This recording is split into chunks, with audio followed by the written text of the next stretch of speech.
Okay. All right. Welcome, everybody, to our fourth episode of the Fear the North podcast. Man, do we have a lot to talk about. This has been a wonderful, chaotic, eventful, running out of words, but you get the point. It's been quite a week, and I am Irie Harris. That is, I am joined by the lovely Sapphire and established author, Renaissance man within the 21st century, Chris Murray. And we're just happy to be back. We're just happy to be here talking about this wonderful division of NFL football. Lovely gridiron football. The weather's going down a bit. Kind of weirdly gone up the last couple of days, but it's going to be going back down. And then we'll really get into the iron of it. And the snow, the leaves, the autumn land. You get it. But until then, I feel it's time to let's get into it right now. So I think similar to last week, and I meant to mention it with you guys before, but similar to last week, maybe we start off with the other teams before we dive into the bottom barrel of the division, where there's going to be so much to talk about. Is that fair with you two tonight? Yeah, that's fair. That works. All right. So let's start off with the one team that we actually had quite a bit about as well to talk about, and the Pittsburgh Steelers. The quarterback change. Are they going to make the change? Will they? Is it mind games? Is it some within the offense? And would you know it? The Steelers come out, dominate the Jets, that is, Sunday Night Football, 37-15. And Russell Wilson was QB1 that night, making his season debut. 264 passing yards, 2 TDs, 0 picks, that is. Just a terrific showing from him within his season debut, the way this offense flourished. Thoughts within just how they debuted it and how they really ran about the game plan, and they really had the control of the game in the palm of their hands. I feel. Well, I gotta say this: Russell Wilson, may have had a little bit of rust, but man, that guy can still. I mean, he can still play. He's still an NFL. He's still a veteran NFL quarterback, and I think he's in a situation. I mean, he was throwing the ball downfield. And all due respect to, and I think to Justin Fields, it's just that the difference is just you have a veteran quarterback who's been a Super Bowl quarterback, probably should have been a 2-time Super Bowl winner and whatnot had it not been for bad play calling. And I think that you saw how he threw passes downfield, how he bought time, got guys open. He hit the ball, he hit Pickens in a lot of tight spaces where he could get the ball. And, that's going to be, given Pittsburgh's defensive situation, that's going to help them when they put up points on the board because, when you look at the Ravens and the Bengals in this division, those teams are going to put up points. And they're going to basically need someone to put those points up on the board for them. And at the end of the day, you're going to have to be in a situation where you're going to have to be able to match points. And as we saw in the other game last night, wow. I mean, that was a situation where, they can spy team points and then go back out and score like 30-something points in a row. But I think that helps Pittsburgh a lot. Having Russell Wilson have a veteran presence back there with a young offense and a young team, you need that veteran guy in that situation. Chris, I got to totally agree with you. I was ride or die with Justin Fields. Continue to give him the opportunity until he demonstrated something that, would result in them having to take a hard look at Russell Wilson. However, this is why I do podcasts, and Mike Tomlin is the head coach of a tried and true system and culture. He knew it. He knew that he needed to insert Russell Wilson specifically in this week's games for the point that you made. We talked about the last couple of weeks, how Justin Fields didn't really seem to have his head around looking down the field, even in his movements, right? And his accuracy just being a little bit off, right? Admittedly, Russell Wilson started slow in that game, but then it's like muscle memory clicked in. And I submit to you, not only did that happen for him, but his teammates felt it. Let's go back to a couple of those passes that he threw to George Pickens. I mean, were they spot on? No, but he was throwing them in places where Pickens had to show the NFL and everybody on this planet why he is their premium wide receiver. You got a dynamic, offensive line, that is only going to continue to mature. And we haven't even talked about what do I always say, gentlemen, especially with the Steelers?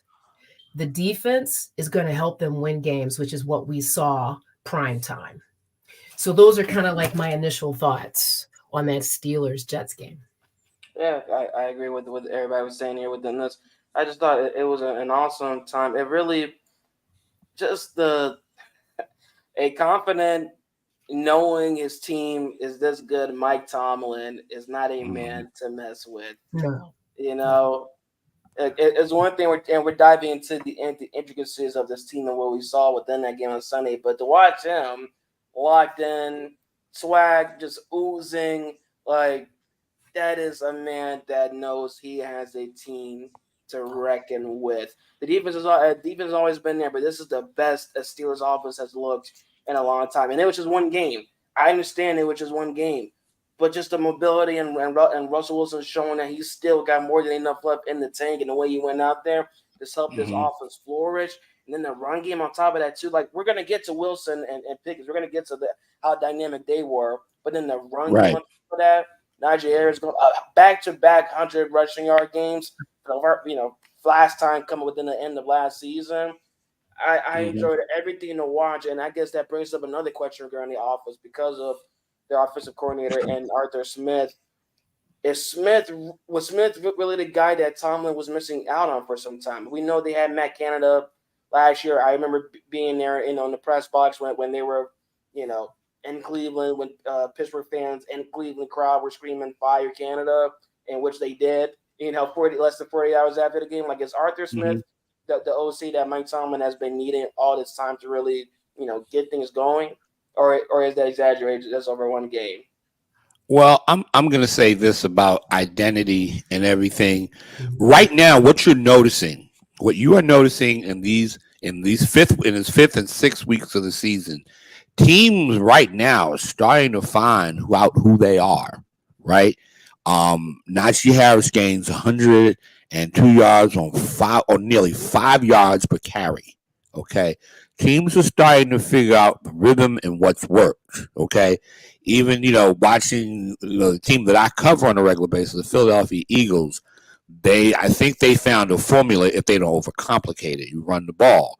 I think Pittsburgh has always had that formula, but they need a good quarterback, something that they haven't had.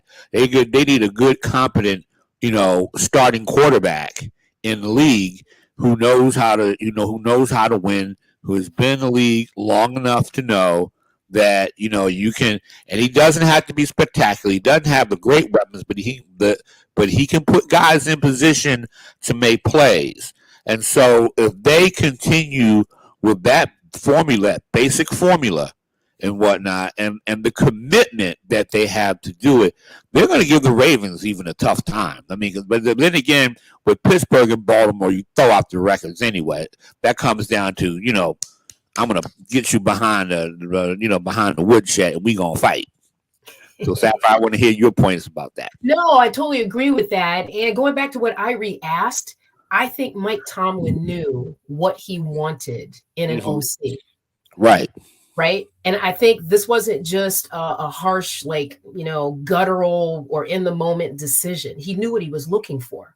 Right. I mean, right now, they're the perfect type of marriage. I can't remember the last time that I saw the Steelers play a game where they showed me they had both a balanced defensive and offensive scheme.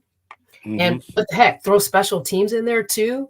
Yeah. And I believe that, again, and it's a lot, but I think the Steelers will continue to be my sleeper for this very reason. But I see them kind of ascending and not having hit their plateau yet. Matter of fact, I wrote down a quote. Russell Wilson said, post-game interview, he said, you know what? We have a lot more, and we've got more to go get. We left a lot on the table. I mean, to me, that was the intersection of everything. And barring injury, mindful of his age, that O-line needs to protect him. Najee still needs to, continue to produce rushing wise, also passing, receiving yards, Pickens, and that defense. I mean, that Steelers defense. How many times did you hear TJ Watt's name called? Oh my God. Why? Right? I mean, and then, Mr. Bishop, listen, he was playing head games with Aaron Rodgers all night long. Can we talk about that, gentlemen? Please. Yeah. We can definitely talk about that because, first of all, and I'm gonna be honest. I think Aaron Rodgers is at the end. Okay, he is descending. That said, that defense recognizes that they recognize the fact that he is just not there anymore, and their receivers. I mean, you got Devontae Adams, and he wasn't much of a factor in that game, right? He wasn't too much of a factor. In fact, if I look at the receiving, he caught 3 passes for just 30 yards for the entire game, and he was supposed to be the difference maker, and he wasn't. And maybe he will be. And he supposedly has all this chemistry with Aaron Rodgers, but the Steelers did a great job of basically neutralizing Aaron Rodgers, and basically at one point when they were down 15-6, I think the interception and some other plays stole the momentum of that game, and and that's why with Pittsburgh you can't let them have an opening. You have an opening and put it and be in a situation where they can dominate a game. I totally agree with that. I want to go back to something Bishop said, 5th player, by the way, with 2 interceptions in the same game versus Aaron Rodgers. He talked about the second interception, gentlemen. He talked about how he studied Rodgers, not only in his short time with New York, but he was with it when he was with Green Bay. That route that was run, where that second interception, he already knew that was Rodgers' tendency because he studied him. And I'm thinking to myself, well, how old is Bishop Jr.? He's a rookie. Okay, and think about the commitment, right? That he had to invest in that room, right? Studying Aaron Rodgers. I'm not stepping over that. He was so ready for that game. And when I say he was messing with Rodgers all night long, it wasn't even just the 2 interceptions. I mean, I agree with you, Chris. I think that, and I'll say this, Aaron Rodgers, to me, reminds me of how Bron was back in the day when he left the Cleveland Cavaliers. He went down to Miami and he kind of called Chris Bosh. He made his team, if you know what I mean. It's like, with all due respect to LeBron, greatest player in NBA history. I'm saying that, okay? And I came up on Magic Johnson, Larry Bird, greatest overall, okay, NBA player. But Rodgers kind of has that kind of thing where you knew Devontae was going to wind up in New York. We right. knew that a couple years ago. However, absolutely. The difference is his age, and that's what I see when I see him drop back. When I see his throwing motion, I see father time. Right. So I agree with you. He's unbeaten. Hey, right. So that's kind of what I saw. I mean, Bishop Jr. had a huge game. I just huge game. Sapphire, can I respond to what you're saying there too, and then I'll respond briefly. Sapphire, you broke that down brilliantly. Let me say that you broke it down because, I was out the green saying, job well done on that, brilliant. Ray, that's that. I mean, because that's the thing that made Ray Lewis and all those other guys who played defense.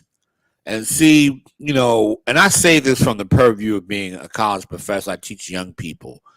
And the one thing that you have to impress upon young people is that you have to prepare. In football, for all the defenses, for all the offenses, you've got to know your opponent.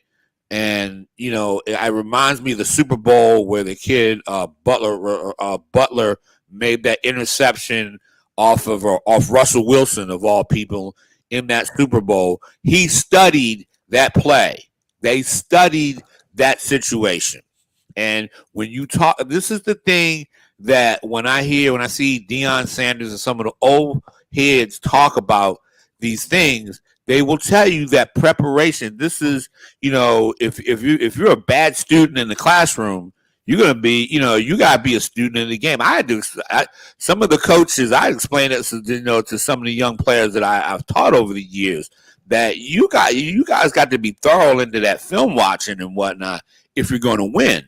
And that's how you win. That's how you make those plays before you get on the field. So Sapphire, I gotta give all due respect for that. Thank you so much. I appreciate it. And to your point, listen, and I'll quote LeBron James: regardless of your craft, you want to put the work in so you can be the best at it. And it's about continuous improvement. And what Bishop Jr. showed me, it just blew me away. It just blew me away. So yeah, he definitely put the work in. Terrific point right there. I can't even add anything more to it. Let's move on, man. Baltimore. Bruh, Chris, it was late, but I was like writing a book. I know you were happy. I'm going to hand this off to you because you're a Baltimore guy. All right. Well, first of all, last week I was saying that for a game like this last year, this would have been a trap game and the Ravens would have found a way to lose this game. So they fall down 10-0. And I'm up there thinking, oh, Lord, please. I'm sitting there like, man. But the only person that was shook by that was me. And I'm sitting in the comfort of my home. After they went up 10-0, Lamar Jackson, and he got hit by a blitz. I knew Todd Bowles. Todd Bowles was going to come at him with blitzes. They always come after mobile quarterbacks with blitzes.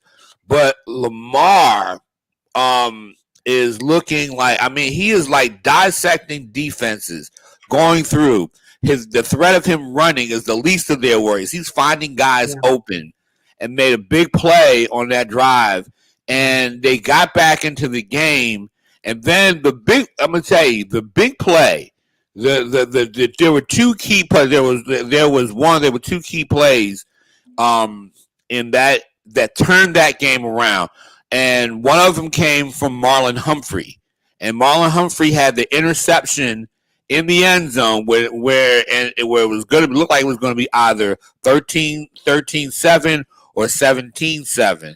Then the Ravens went on that drive to basically take the lead in the first half, and they never looked back. And from that standpoint, that was a huge play. And their defense it looked like their defense was getting pushed a little bit. And all of a sudden, Lamar Jackson he threw 5 touchdown passes. He had a 158.1 or 2 quarterback rating. Watching that game, he was starting to look like, dare I say some of the great, like how Tom Brady would break down a defense, how a lot of quarterbacks, he was just like finding guys open, utilizing the running game, utilizing his own running game. And then, of course, if you got tired of Lamar picking you apart, then you brought in Derrick Henry. And Derrick Henry, I'm not worried about the 21 points they gave up late in the game. That was just that was empty calories, okay, for Tampa Bay. Okay. Lamar is looking like, dare I say, the MVP of the league. Again. And my only thing now is that you said it. Huh? Say that again. I was saying that I was my fault referring to when earlier, a couple of episodes back when you said it looks like Lamar's going to get another MVP, and you said it, and he's doing it again. He's doing Yeah, it again. I mean, he is doing it again, and I just think at the end of the day, but he has weapons. God forbid that he gets a receiver like a Devontae Adams and whatnot. I mean, if he gets a real prime receiver, or Zay Flowers and Rashard Bateman. I mean, that touchdown pass, that bomb, that was like, oh my God, he starts doing that. But my thing is, what I'm praying, because I can look at regular seasons and the history of Baltimore football, as I'm a historian between Colts and Ravens. I wanted to see Lamar do it for 3 straight games in January.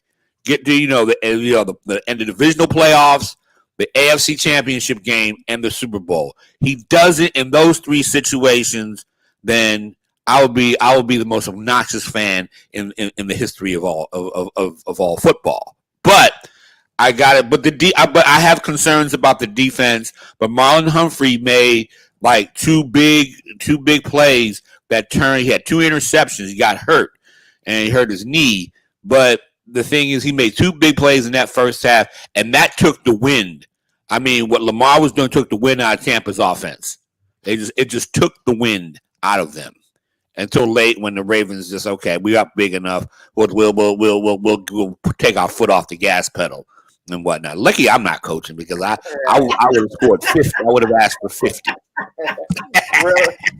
Real quick, yeah. Real quick, Sapphire, before you get your game for taking that, because you had mentioned just now, Chris, the touchdown, and I seen the quote earlier actually, in which Rashad have talked about that touchdown, because he created 2.1 yards of separation when the ball arrived for Next Gen Stats.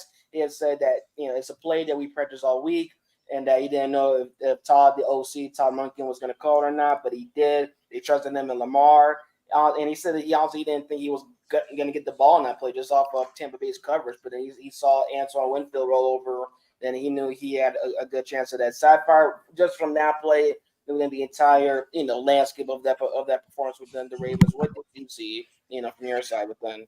I mean, let me start with the Buccaneers side, and Chris, I hope that gives you some comfort.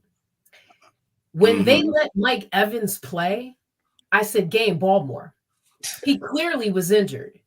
Right. And to me, watching that game, that was a sign of desperation that the Buccaneers really knew that they had no weaponry, at least on the offensive side, right? To as it relates to the Ravens. I mean, and then when he went out of the game, I just sat back, popped up some popcorn, and I said, let me see what Lamar is going to do, right? Because we here in the North are familiar with Baker Mayfield. That was a classic Baker Mayfield game. Okay, God bless him. Got his contract, happy for him, the whole thing. But outside of Mike Evans, what offensive threat does the Tampa Bay Buccaneers, what do they actually have? Right? So moving that to the side, and I agree with you. Listen, Lamar Jackson changed his body over the offseason, and what he showed me last night is he's able now to manage the game emotionally, right? He made the Buccaneers defense pay for their aggression. Right. And what helped on those blitzes all day long. And what also helped him, look, yes, Derrick Henry, and we can go through those stats. But who showed up last night, Chris? Who showed up last night right on time for Lamar Jackson? Mark Andrews. Boom. Mark Andrews played.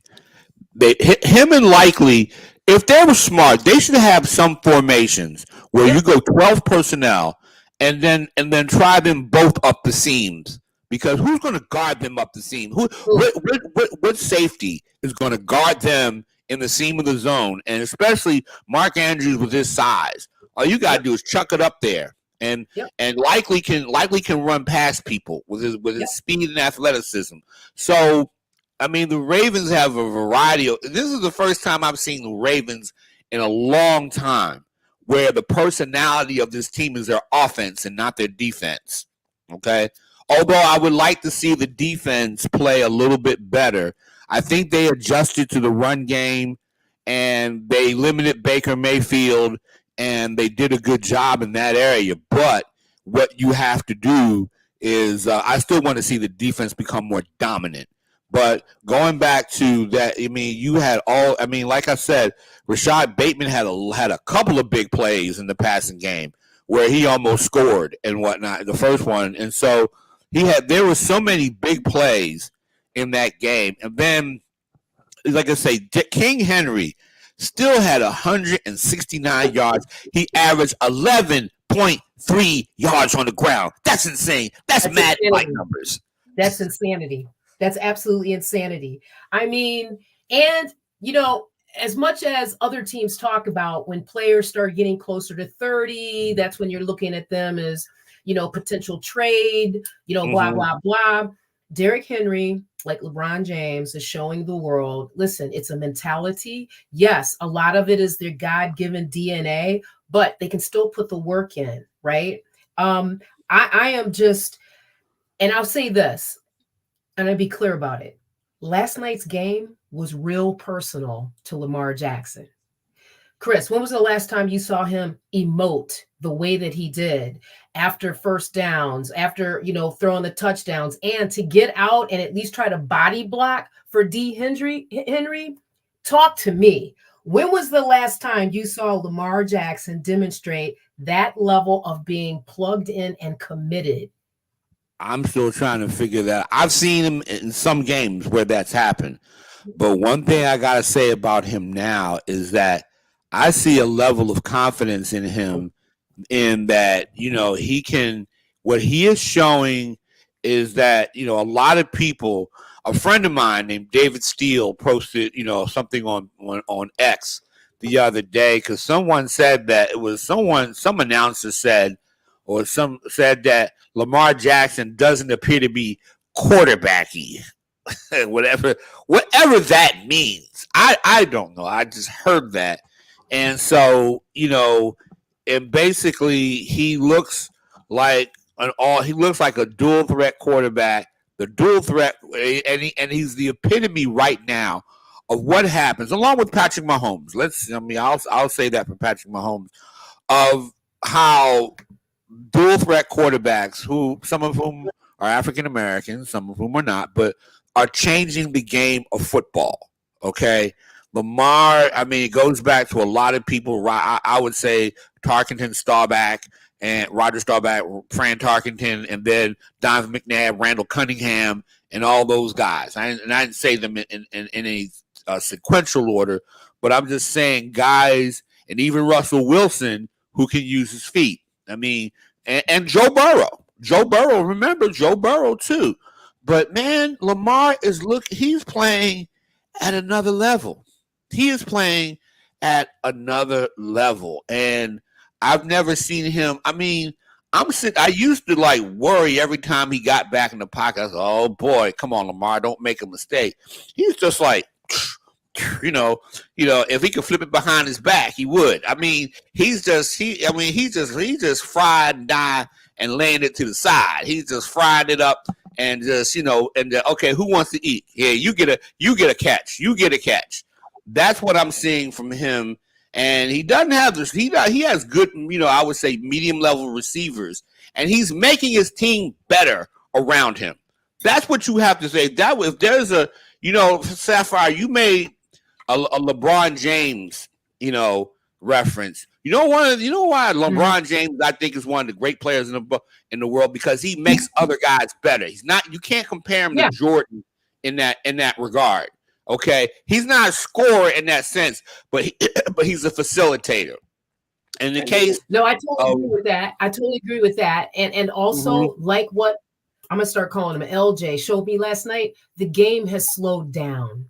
Yes, great point. That is a great point. You make a great point. He's settling in. It's like he knows he's driving a Maserati. You know, what button do I want to press? Because he's got all the options. But yes, the game has calmed down slowed down for him. I'm really excited for the rest of the season for the Ravens. Really excited to see what they do. And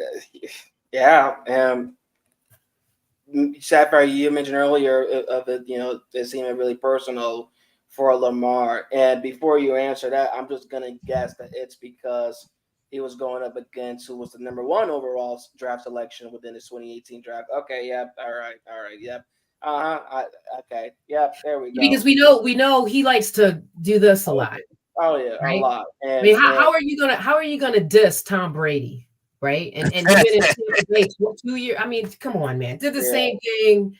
Listen, I'm Yeah. just Lamar Jackson just and put on his top money of where his mouth is. and on top of that, even though they're the same position and never played each other on the field, Lamar 10 times that was the 10th time they've gone against their teams have gone against each other, and Lamar has now won 7 of those 10 times. So yeah, I'd say very very personal. But whenever these two quarterbacks go at it within the same atmosphere, indeed, yeah, Lamar is an amazing player, and to think about what you guys are saying, the domination is so just.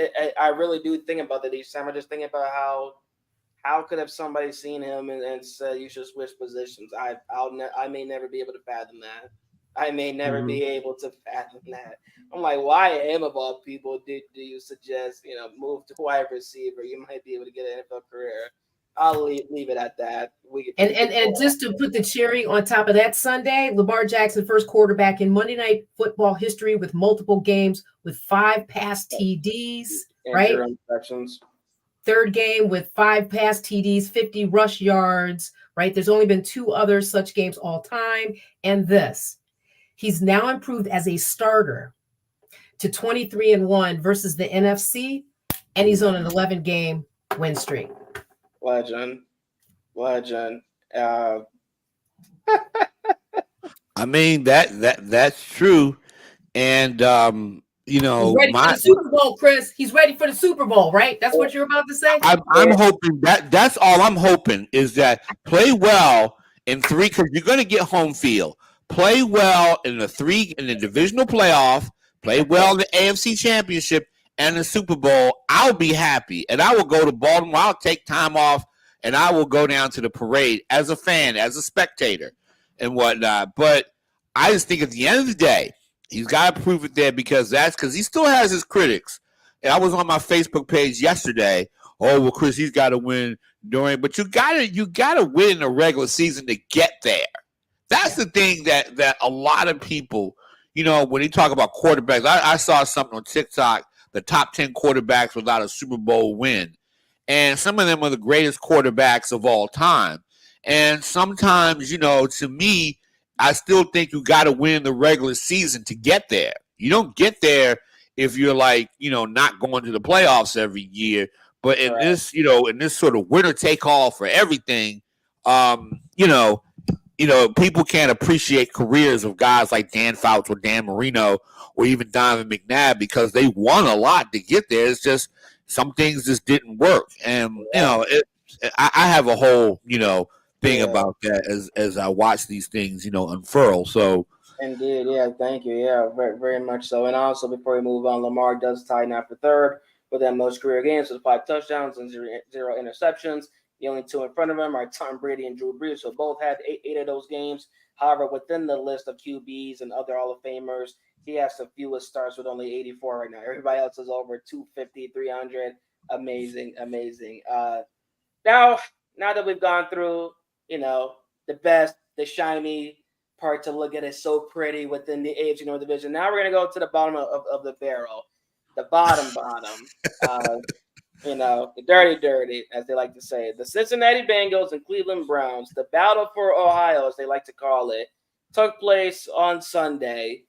Quite a battle within many different interesting elements.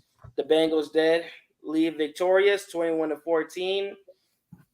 Oh God, where do we even start within this game? You know what? I've mentioned the Bengals have won. That is, I got that out the way. Now we go on to the bigger news. With all due respect, Deshaun Watson is out for the season after rupturing his Achilles tendon, and during that moment within the injury, there happened to be a sight of spectators within Huntington Bank Field who seemed to be cheering for the injury or for Watson being carted off. However people want to explain it, display within the moment and stuff. The matter of the truth is there were people that did not look sad.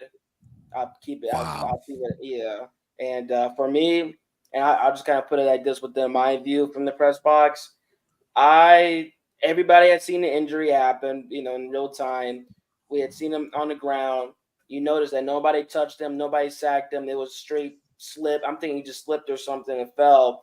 Then they showed the replay as everybody's going to the field. Both teams are going onto the field. All the reporters look at with the replay. We see the moment, the snap. Everybody says "ow" simultaneously in unison at the same time.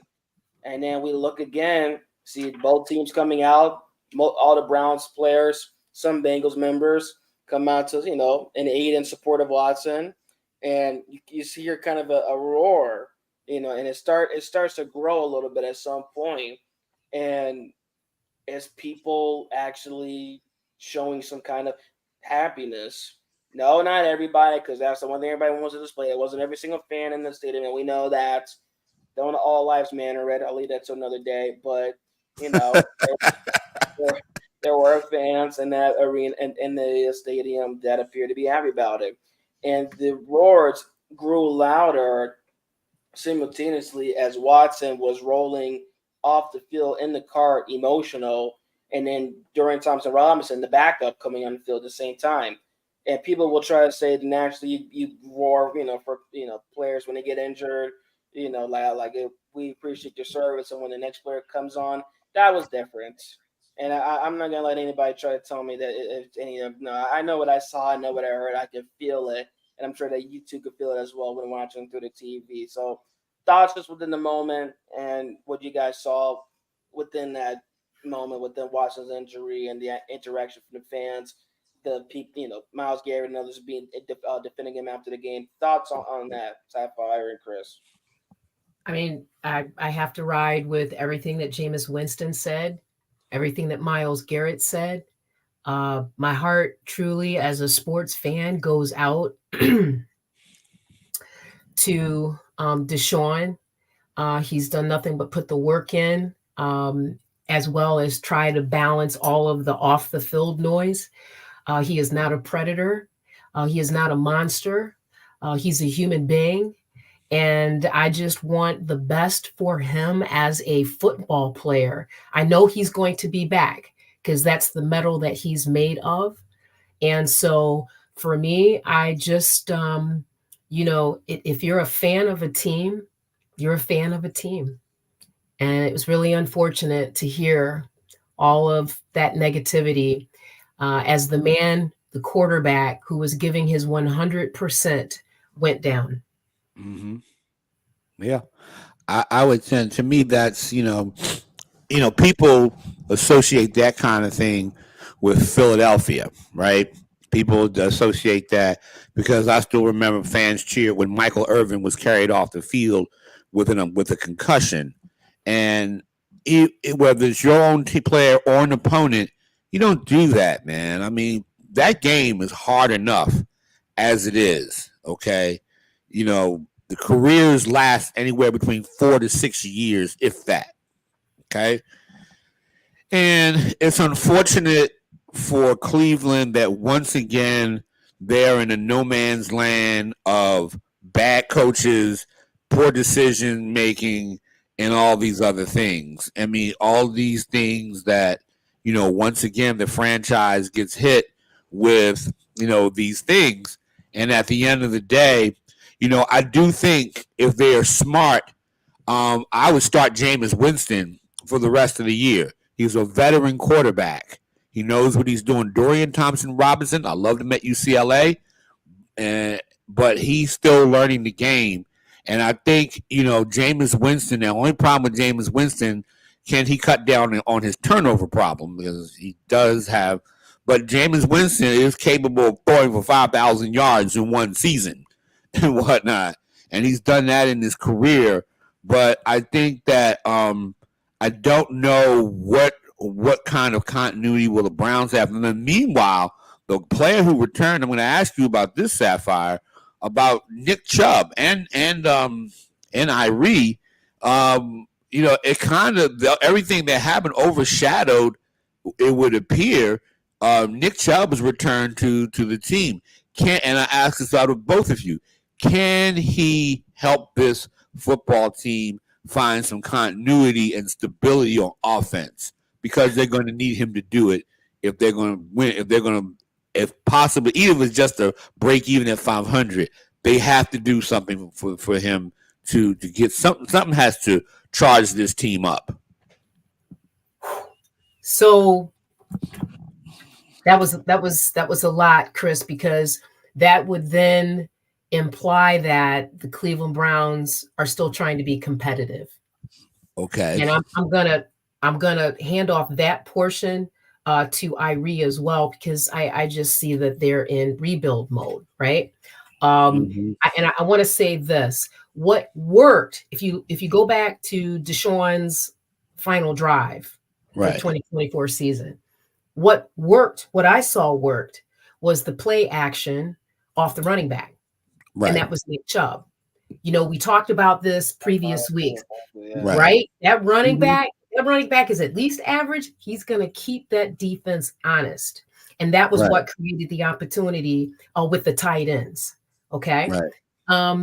So to answer your question, while we didn't see a lot, while unfortunate things off the field overshadowed the performance, but I would say that Nick Chubb did have an impact on the game into that regard. But I also want to circle back to this.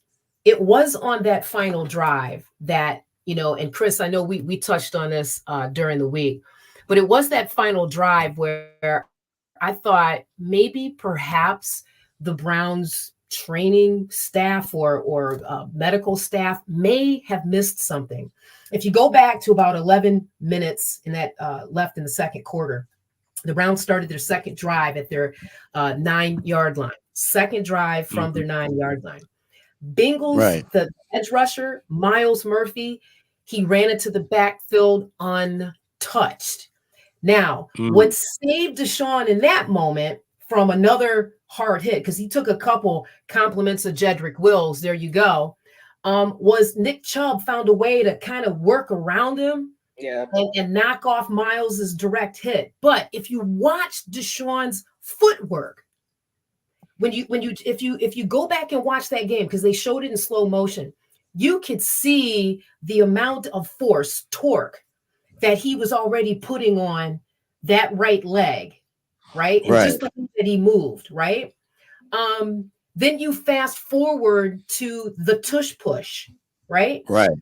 Now, he leaned into the line. He never went down on the field. He actually leaned into the line. And while he was getting pushed, at the end of that, he's standing up and he reaches down and to help up one of his linemen. I believe it was Mike Dunn.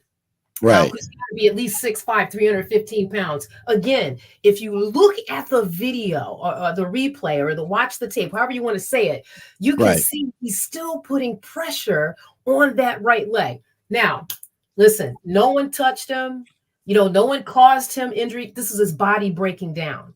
So for me, when I go back to last season and how, and you may remember this, literally, I think it was Baltimore. Was that his last game here? Oh, yeah. Right. No, Deshaun. Okay, Deshaun had a great game. Yeah. Week 10 versus Baltimore, yeah.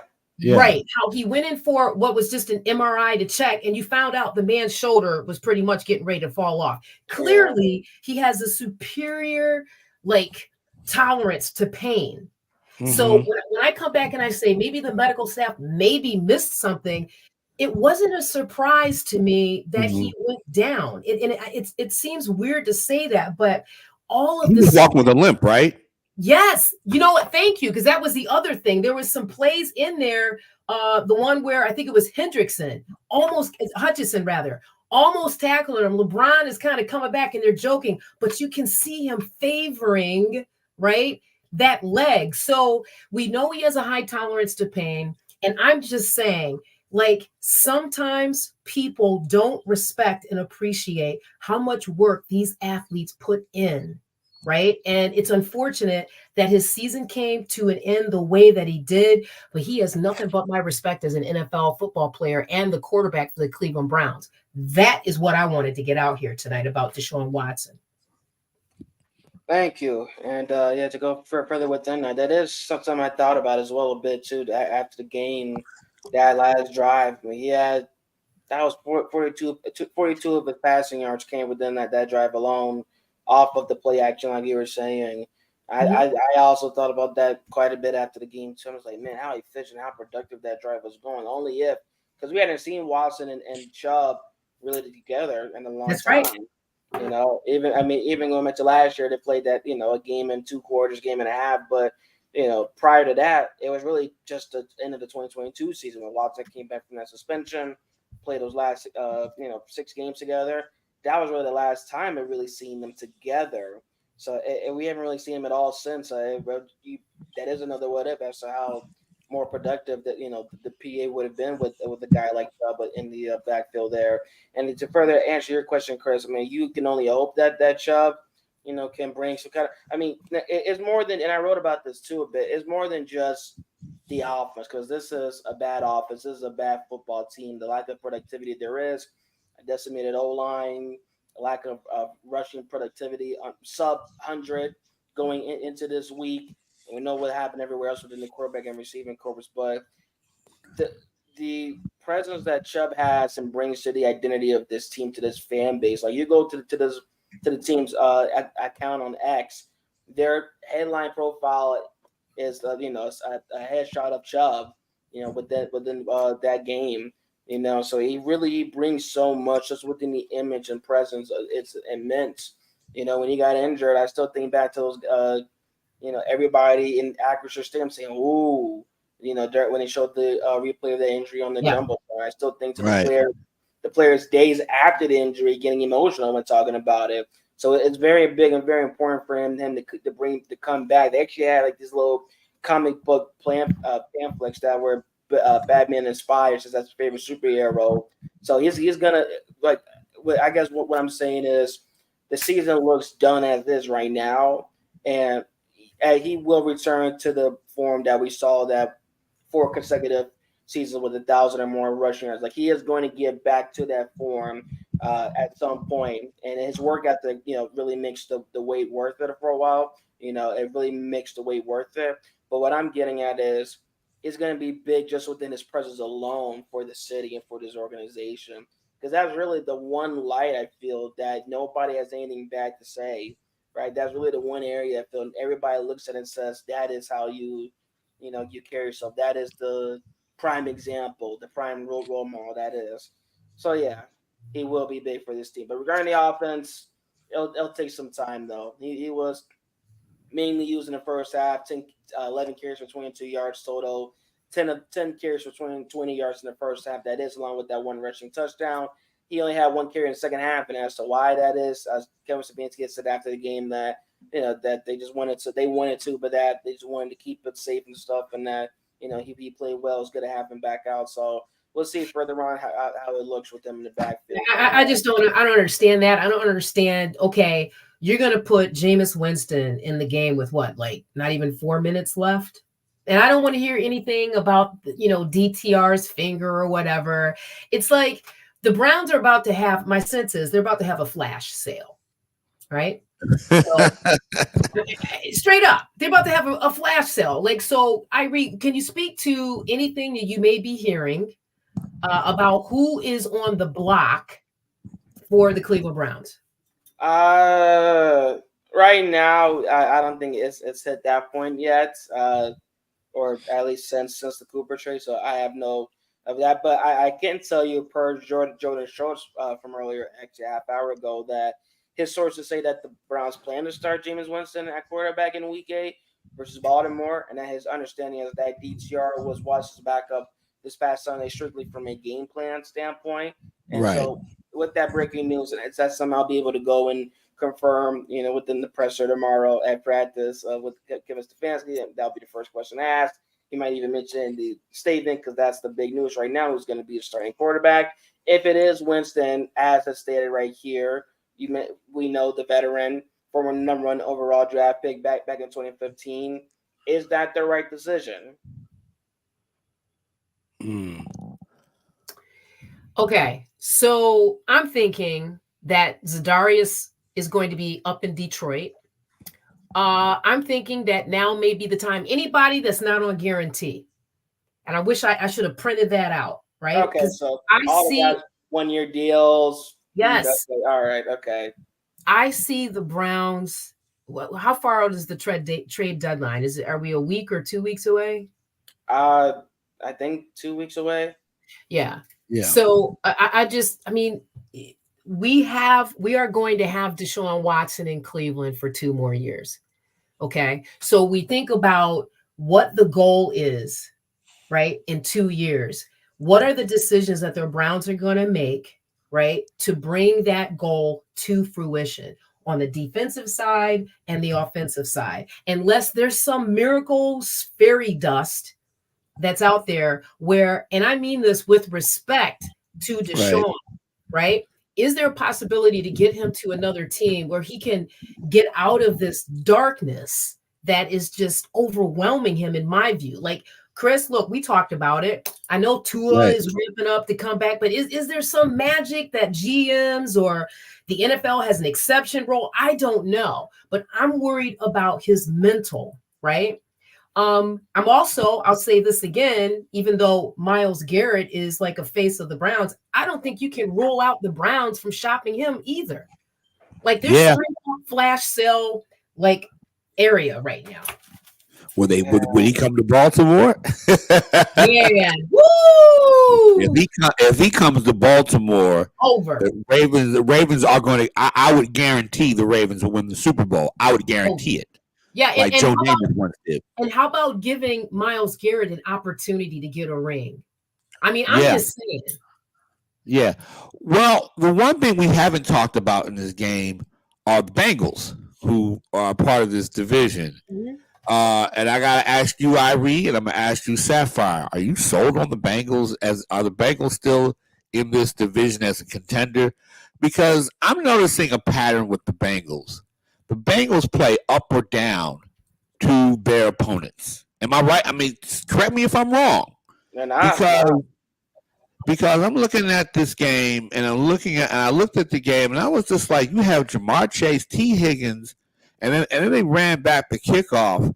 But their offense is, you would think with all those weapons, what is wrong with that with the coaches up there? The Bengals are just not that. The Bengals don't scare me like, say, Pittsburgh scares me. The Bengals really don't scare me. It's hard. Like, usually there'd be that notion of the Browns defense always playing well, leveling of their play when they go against Joe Burrow. But no, it really has been that kind of thing right now this season. Even within those close games, even within those one possession losses they've had, like, you go back to this first half right now in this game, there was no sense of cohesion between Burrow and Chase and Higgins. There was just nothing of that sort. And I understand that there was a very quick pedal to the metal pressure, also known as the Cleveland Browns defensive front. Myles Garrett, Smith, Thompson, Shelby Harris, that was present and really going at Burrow and forcing him to make a quick decision, which kept him to 81 passing yards in that first half. And they sacked him 3 times as well. However, there was still no sense of connection. There was multiple times in which I saw like Chase looking confused himself as to why Burrow was running the other way when he might have felt he was open. And even though they seemed to get things together, working within the second half, and that led to that win. You mentioned something else earlier, that kickoff, that opening kickoff. After it took Flavor Flav a minute 20 to finally smash that guitar, and then suddenly 20 seconds later to kick the ball off, and Chris Jones from Cincinnati takes it down to the other end, 100 yards, 7 points, along with the extra point. Those were the only points the Bengals scored in that first half. The only points. They had trouble getting downfield. They had trouble even setting up within field goal range. There were a number of times there was a lack of connection between Burrow and Chase. And this isn't just me talking about, like, I saw it.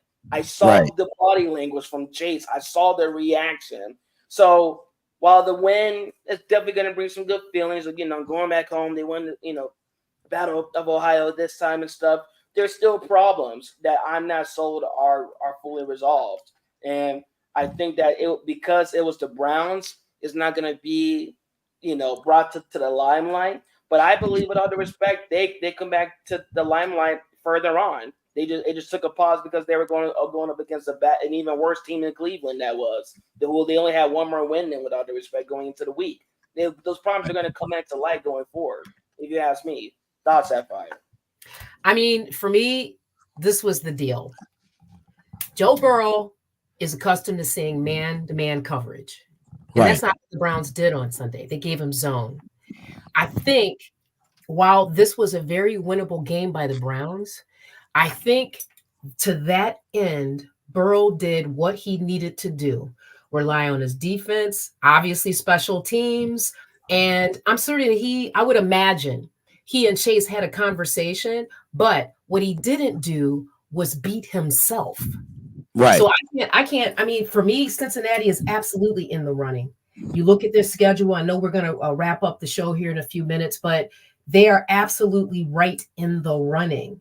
Mm-hmm. And I didn't have any. I'm trying to put my Bengals hat on. I had no issues with any of that disconnect between Burrow and Chase because they got the dub. Well, that is the important thing. I'm just wondering, what's going to happen. See, they're going to play an Eagles team next week, and the Eagles are going to come there desperate because they've coming off 2 wins over, pretty mediocre opponents, if not bad. And I think the Eagles are looking to prove that they belong in this race. So that's going to be a tough game for the Bengals, in my opinion. Oh, okay. Interesting. Okay. I love it. All right. Now, yeah, I guess we have gone through quite a bit right now. And to go back real quick, just within, because you mentioned earlier, Sapphire, regarding Myles Garrett, regarding guys being on the trade block, regarding about, don't forget about Denzel Ward. Throw his name in the heap too. Boy, a lot of teams that can use him. Yep. Yeah. Well, the reason why I bring that up real quick is because I can remember going back to Friday when he was asked about the Cooper trade and asked about that within the message, and he wonders if it could be him next, and he pretty much said like it can be anybody. Performance is needed. You have to go out and do what you do, or you can be next on that block. And I've thought about this. I've thought about that since even before Sunday, because the team was already looking bad before the injury. And I was just thinking, the one player I was thinking about somebody who was very pivotal within free agency being alive, and that's none other than God rest his soul, Reggie White, another great player, another edge rusher, somebody who also was terrific, but just wasn't getting those deep playoff runs, wasn't getting far, wasn't getting that. A great player, accolades, but it just didn't show in the playoff within his record. And he made a decision to go to a team that would help him, as you said, Sapphire, give him that better chance to win and to win a Super Bowl. And Myles Garrett is already a Browns legend. He's already first all-time in numerous statistical categories, including sacks. That's the big one, especially for edge rushers. Like, he's like, aside from the winning, at least within the playoff sense, he's done everything needed. But now there is a point in which he's thinking, I want to get to the Hall. How can I do it if I'm still here? And that's a legit thought, a legit question if he's having it. So I mentioned that. And to the example that you make about Reggie White, they traded him to another NFC team, right, Chris? Well, they didn't trade him. He was a free agent because of new free agent rules. Okay, well, that's different. That's the agency came about. He went there. Philly didn't want to pay him. And so he ended up winning a Super Bowl long before Philly did it itself. But I do think with respect to this division, I think that maybe the Browns are in that rebuild mode. There are a lot of they could fight. And if that happens, it's a shame because last year we were talking about this team as a Super Bowl contender and whatnot. That's the whole bitter irony of that. Is that this team came into the year with Super Bowl hopes. And I don't know if it was the Cowboys game or at some point it just died. Preseason? Can you say preseason?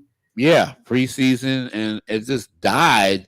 And I don't get, I don't get how it's died, and it's like the coaching staff is like, I don't know, they're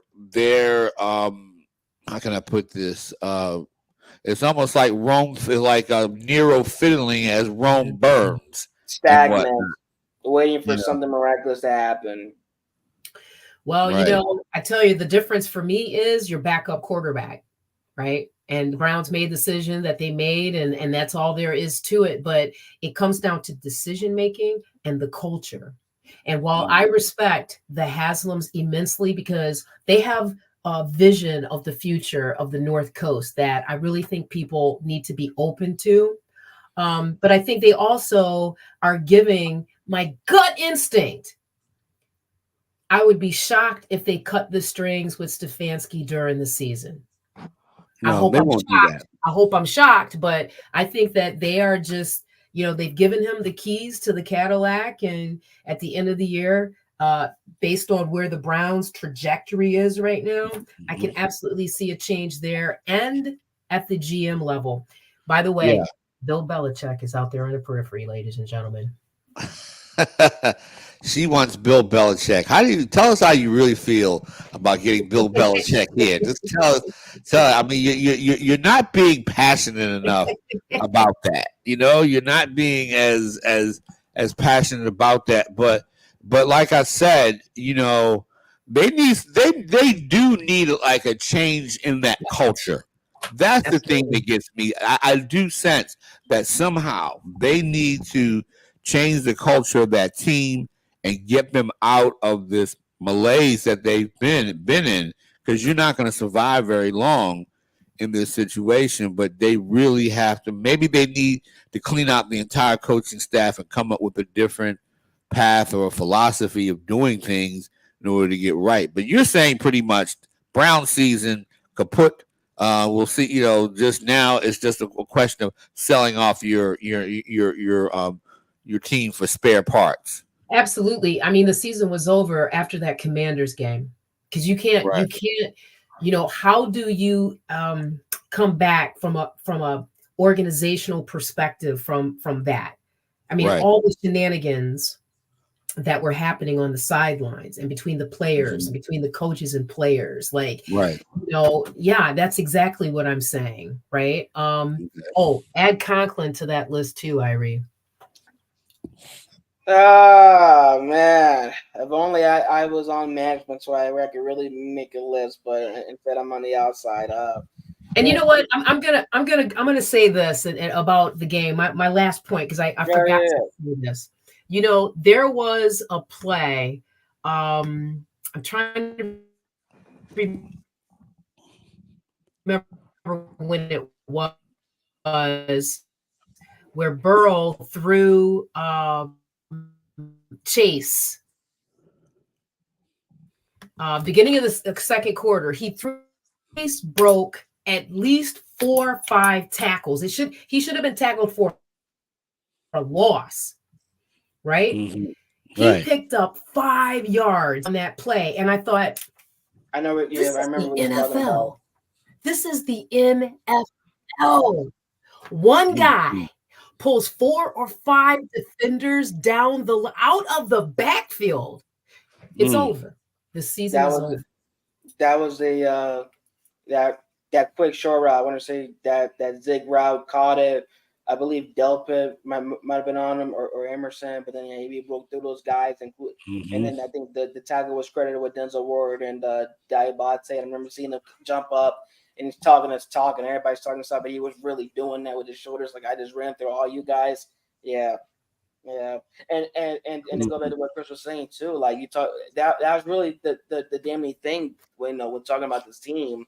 I'd go back to, I might have mentioned it prior, but 2022 season, that was the one thing that I noticed off top that was lacking. That really wasn't there at all. The culture. There was no sense of culture. It was lacking. There was no such thing. Right. Or at least it didn't feel like it at all. And this past season, you finally felt there was something. There was this identity, But the problem was it was the defense that had an identity. They knew where they were. They knew that. They walked around, they straighted, you felt it, you seen it. That's right. Them going through the locker room, you knew it. Then That's they right. knew it. You knew it because they knew it, and he showed it in every single game. The offense didn't have an identity, but they had an ability to squeeze games out with a terrific defense. They knew if they just did a little bit, if they just did enough, they would get the win. And this is before everybody's sudden favorite gunslinger and Joe Flacco. That's before the Flacco era came in for those 5 games. That's really what it was. So the offense is crazy because even though we would say the Browns and their identity, it was the defense we were talking about. We were only hoping that Deshaun Watson, a healthy version of him, and a healthy version of this offense can come back and do damage. But the truth of the matter is, especially after this past Sunday, the offense, they never had an identity. We just thought they did, but they just clinged on to the defense as though like a coattail. Listen, our offensive line is terrible. You can go down to Columbus and get better offensive line protection for Deshaun than what the Cleveland Browns are doing. I'm sorry, you can't. And you know, I got back and forth into it with a couple of people where I was, we were doing the watch party. They're terrible. They're bad. They are. Yeah. And the young guys are like, yeah, but he should be able to do this and that and the other. I'm like, y'all needed to be with me down in DC or Maryland at the Commanders game. I mean, as soon as we saw that on Sunday, with the hit I was talking about earlier, right? As soon as he got the ball to drop back and look up, boom, there was the defender. Yeah. Right. It's your O-line has to do better than that. They have to do better. I would agree with that. And for further real quick, the O-line is bad. You want to talk about saving the one thing, and I could be wrong on it. This could be exaggerated, but I think the one thing that kind of saved Watson from not being touched from anybody in the moment that he went down on that injury was Michael Dunn coming out of nowhere to block Cincinnati's B.J. Hill, because Hill was the closest to him. I even talked to him after the game. Hill was the closest to him, and I really seen everything. He was coming for him right there, and Dunn just finally came in and cornered him. But he could have gone to Watson. Who knows what that could have been if he had touched him at all? Watson was already hurt. Because you remember that hit? Remember that hit Osai put on Watson? Compliments to Jedrick Wills, full body. Like, oh, come on, man. Have some pride. Have some pride. Protect your quarterback. Yes. I mean, you got to protect your quarterback. And because quarterback, you could get hurt out there. And see, this is where when the talk comes this week between the Eagles and the Bengals and all the talk that is going to come up, they always blame Jalen Hurts for not recognizing the blitz.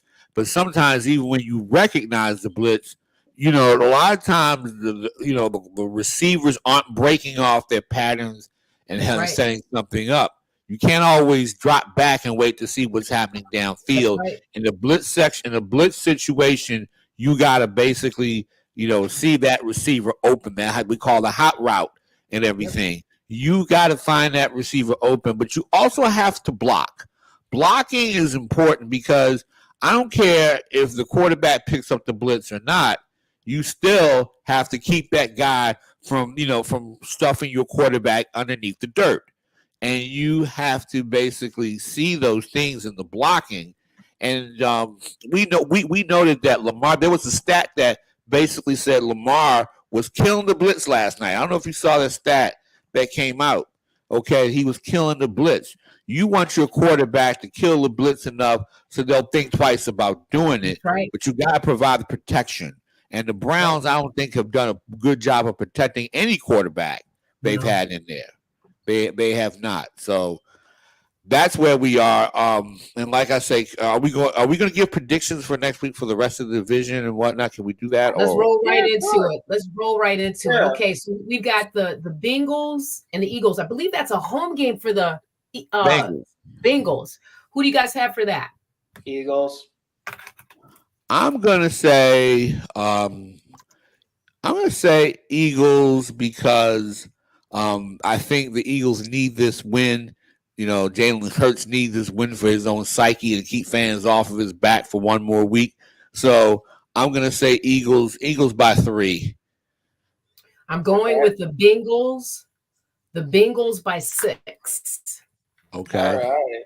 Oh, All right. Next up, we've got the Steelers and Giants. Looks like a home game for the Monday Steelers. Night Football.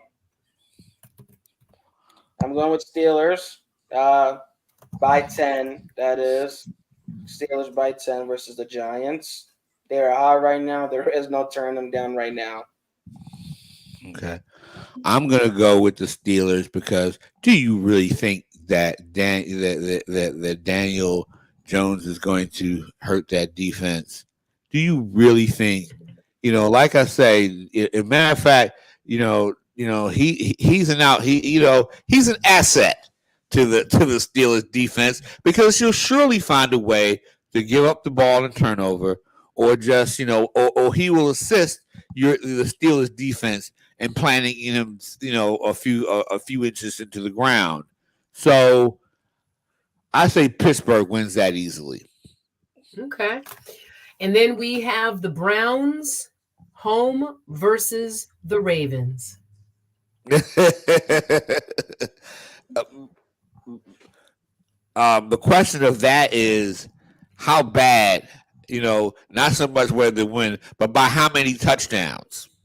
Ravens. Edgar Allan Poe's. Okay, Edgar Allan Poe's quote the Raven to the Browns, nevermore. I love it. Oh man. Well, there you have it there, folks. Another edition of the Fear the North podcast. We thank you all for tuning in tonight. We appreciate everybody doing so. We're on every Tuesday night, 8:30 p.m. Please like, subscribe, follow. You can also follow us within our X page, at Fear the North 4. And thank you all. And we'll see you guys next week. 4 is up.